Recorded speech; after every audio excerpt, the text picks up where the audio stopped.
Peace be with you. Friends, on this fifth Sunday of Easter, we continue our reading of the book of Revelation. The church gives us excerpts from this final book of the Bible all during the Easter season.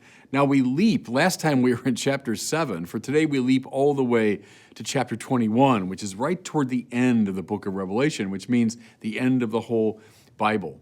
We have to be attentive, therefore, to what I call the arc of the story. So the whole Bible begins with creation out of the watery chaos, and it's going to end now with the sea disappearing. So a new creation emerging. So just keep that in mind. But let me spend just a little bit of time filling in some of those blanks between chapter 7 and chapter 21. So we saw the whole book, Revelatio, Apocalypsis, is all about unveiling. Something new has appeared. What's appeared? The Lamb standing as though slain. Jesus crucified but risen from the dead, who's now the true Lord, the one whom we should worship. So the worship of the Lamb in the heavenly place is a sign now of a reconstituted world. No longer worshiping worldly idols and worldly powers and goods, but rather honoring and worshiping the Lamb standing as though slain. That leads to the right ordering of God's creation. We saw last week so beautifully the play between the army of Rome, this mighty army, which represents worldly power, but it's confronted by the true army, the army of the Lamb standing as though slain, those 144,000 marked with a tattoo like the members of the Roman army. And then behind them, this huge crowd that no one could count. That's the army of the martyrs across the ages.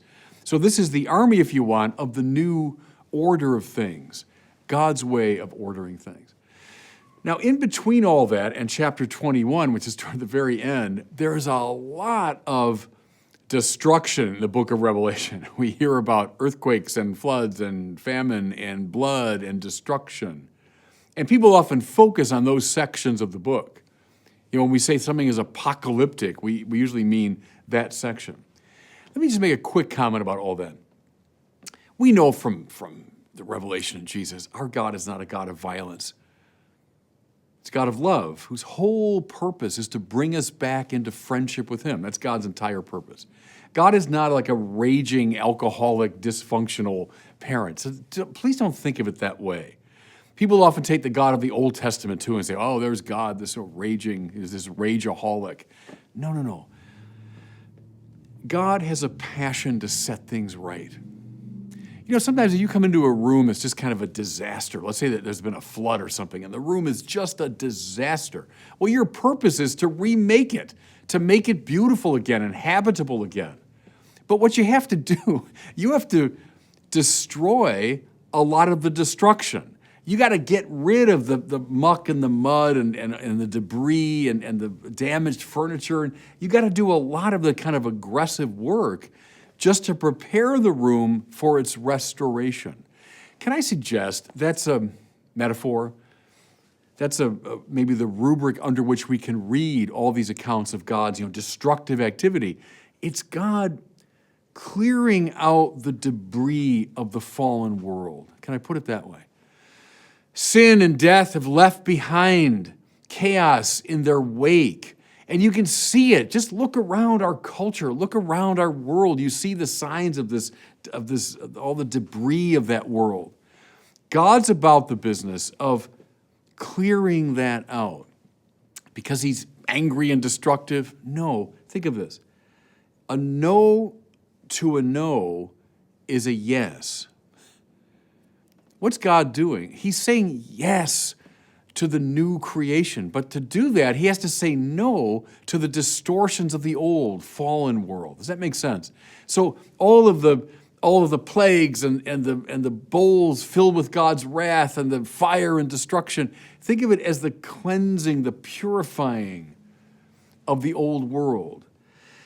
All of which is preparing for this recreation, this new heavens and new earth.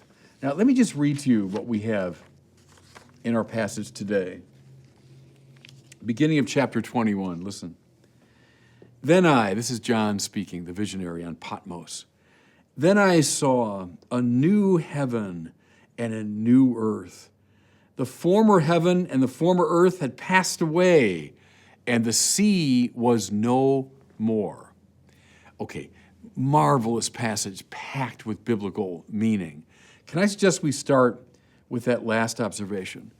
The sea was no more. Remember what I just told you about the arc of the story?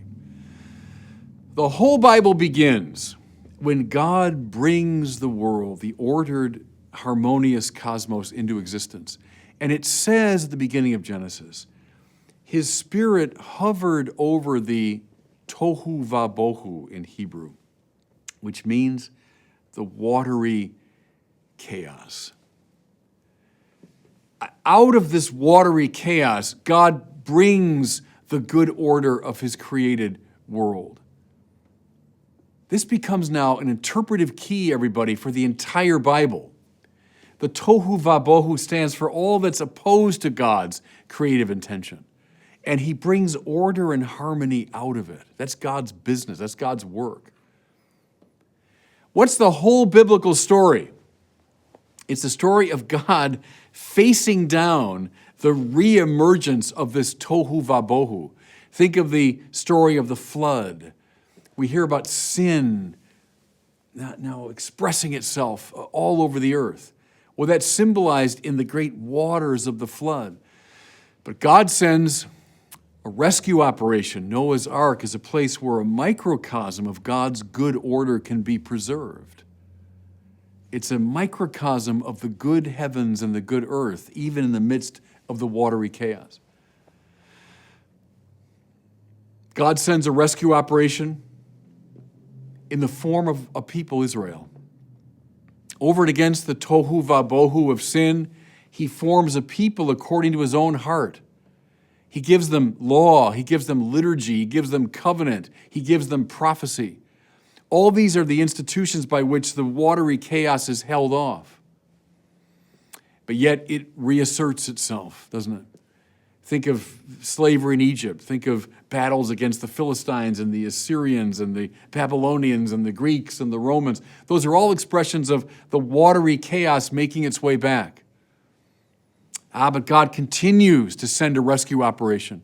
One of his most powerful is the temple in the holy city. The temple, the place of right praise. The temple, the dwelling place of God. These are all the rescue operations that the God of Israel sends to hold off the watery chaos. But what's his definitive rescue operation? In the fullness of time, God so loved the world that he sent his only Son. Where did the Father send the Son? Into our world, into our humanity, yeah. But all the way down, all the way into the dysfunction of sin, all the way down into death itself. Think of the downward journey of the Son of God, all the way to death on the cross. Is God going all the way to the very bottom of the tohu vabohu, all the way down to the bottom of the watery chaos, that he might rescue us who had fallen into those depths. Now in the resurrection, the Son of God returning in the Spirit to the Father, bringing with him the world that he has remade. Now, everybody, in light of that little review of salvation history, but see, I think it's important because this is the arc of the story. From the tohu vabohu at the beginning, God battling it in different ways, but then finally finding a definitive victory over it in his Son. With all that in mind, revisit these lines. Then I saw a new heaven and a new earth. The former heaven and the former earth had passed away, and the sea was no more. You know, I live by the sea here in Santa Barbara, and I go up and down this 101 expressway all the time. So I go by the Pacific Ocean all the time. I love to go for walks along the Pacific Ocean. I love the sea. And, you know, poets and writers and songwriters have waxed poetic about the beauty of the sea for a long time. And indeed it is. But notice something, in the Bible, you don't find that. They didn't wax romantic about the sea. They saw the sea as a symbol of chaos. And, we can just fly over the ocean easily. We can have these great ships that ply the waves very easily. But imagine in the ancient world, when you couldn't just fly over the ocean and the boats were dangerous and leaky, of course the sea was chaotic and frightening and dangerous. You were happy you were finally on dry land. And so you get it. You get it why the sea is evocative of all that's wrong. And so we hear in this passage that the sea was no more. That's a symbol for finally sin and death and all their powers have been dealt with. God has effected his remaking of the world. Now, that's where the new heaven and the new earth come in. God has cleaned out the old world. There's all those destructive parts of the book of Revelation. God has done his cleansing operation. He's dealt in Christ with the tohu vabohu. The sea is no more. And so now we're ready for a remaking of the world. I've said this many times to you before, Christianity is not a Platonic system. We don't hold that, this world is kind of fallen and imperfect, and so let's try to get away from it as quickly as possible. Let's hope that our souls escape from our bodies and go to some better place. Well, that might be a Platonic or a Gnostic fantasy, but it's not biblical.